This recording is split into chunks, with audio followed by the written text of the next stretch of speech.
Welcome to another episode of Record, where we give you the latest in news, sports, and culture at Seattle U.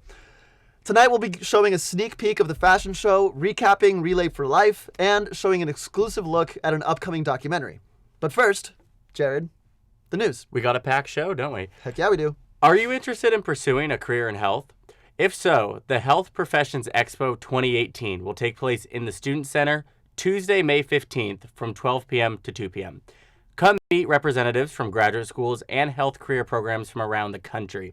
Now, this event is the only Health Professions Expo in the Seattle area, and it's free admission, so don't miss out on this great opportunity. That's an awesome networking opportunity. Yeah, no, If I were definitely. a health professional or wanted to be, I'd go. Yes, go check that out. Well, on Thursday, May 17th, RHA is hosting a surprise pop-up event. Oh. The event is free admission and will be hosted in the Bellarmine Hall lobby. And there may or may not be succulents, so be sure to stop by. No, definitely. Got to stop by. Everyone loves succulents. Everybody loves succulents. The Red Night Out Awards will be hosted Thursday, May 17th from 7 to 9 p.m. in the Campion Ballroom. The awards celebrate different impacts students have made on campus, including the prestigious Archbishop Hunthausen Award, which is the highest campus award for our graduating students. Now, additional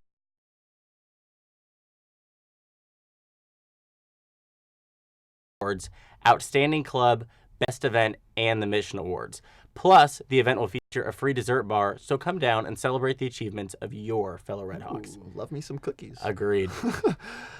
Well, come down and join Seattle U's Japanese Student Association for their largest event of the year. The Spring Festival, Harumatsuri, celebrates life and a new year. It will take place on Friday, May 18th from 3 to 6:30 p.m. in the International Student Center and the Lemieux Library Plaza. There will be games, food, raffle prizes, a photo booth, and many opportunities to learn and engage with Japanese culture, so make sure you check it out. No, definitely. There's a lot of great events coming up here this week on campus.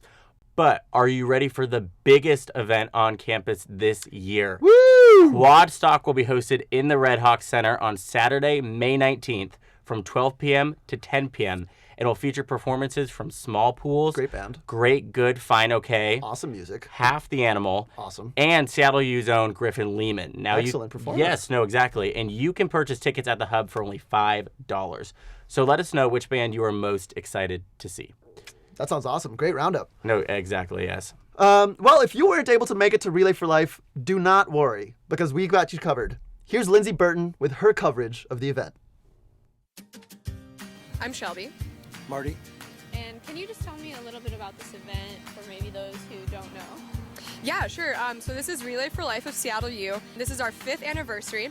And so every Relay for Life, all of the money benefits the American Cancer Society. Our goal this year is $40,000, and everything we raise benefits cancer research, treatment, prevention, and education. This is my dad, and in 2009, my mom was diagnosed with breast cancer, and so she had like a relatively easy treatment like the first time, and she went into remission, and then just under 5 years into remission she got diagnosed a second time, and so we actually lost her in 2016, and so that's a huge reason for both of us to relay. There's also a lot of other family members, my Aunt Debbie, who we lost last year, and my grandpa, who we lost in 2010, so those are kind of like the big folks who we are out here relaying for. Shelby was involved with this even before her mom passed away.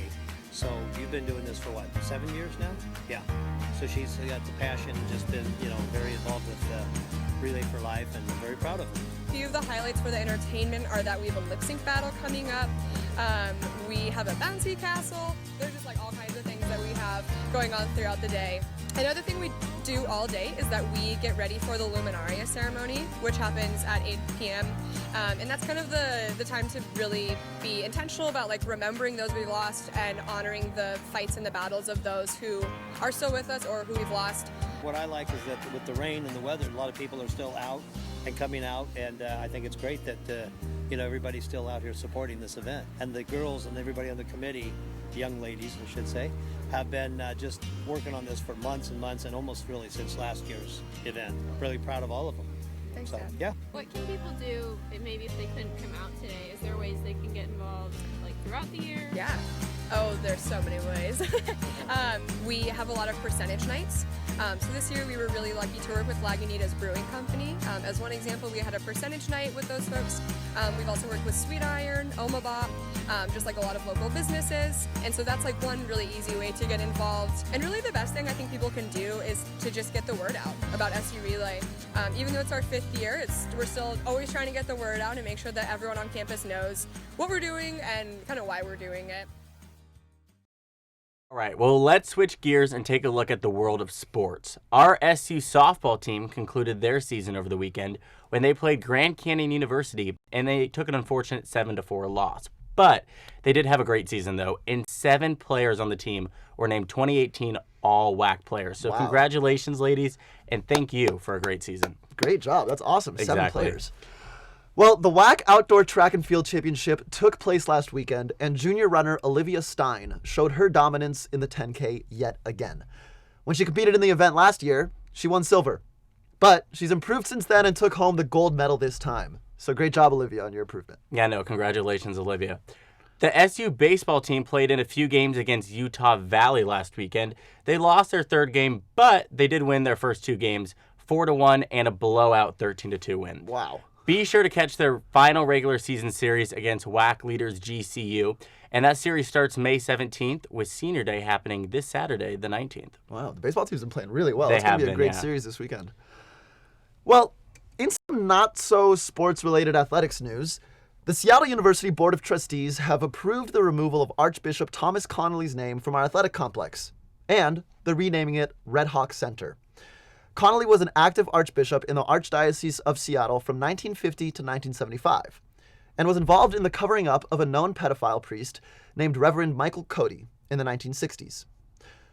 The Seattle Times wrote, quote, "Despite knowing Cody was a pedophile who posed grave dangers to children and others, Connolly's response largely was to move him to unsuspecting parishes," end quote.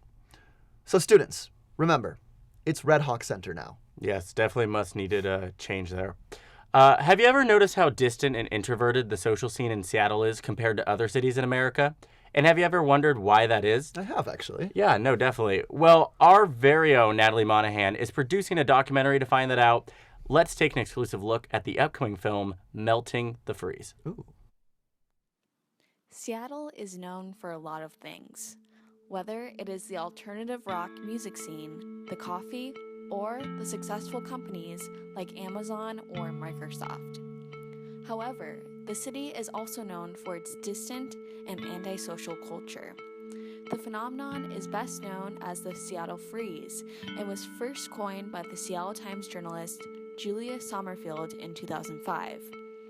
This social phenomenon is not a new social trend, but it is surprising to see present in contexts where social engagements are welcomed and encouraged, like college campuses. Even with many people moving to Seattle from different states and countries, the Seattle Freeze phenomenon is still perpetuated. But does the Seattle Freeze actually exist? Is it due to the weather, the city's values? Is it more prominent in some parts of Seattle than others? Has it gotten any better or worse with the rise of social media and smartphones? Is it more detrimental to the Seattle community than we think?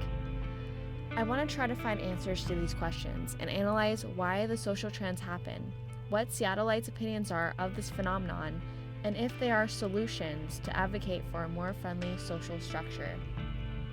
My name is Natalie Monahan, and I am determined to melt the Seattle Freeze.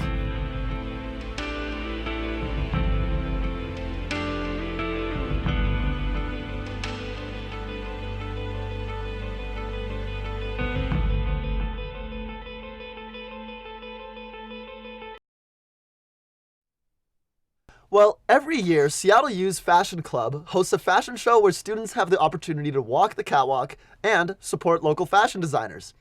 This year's theme is Ghosted. So let's take a look at the event's promo video.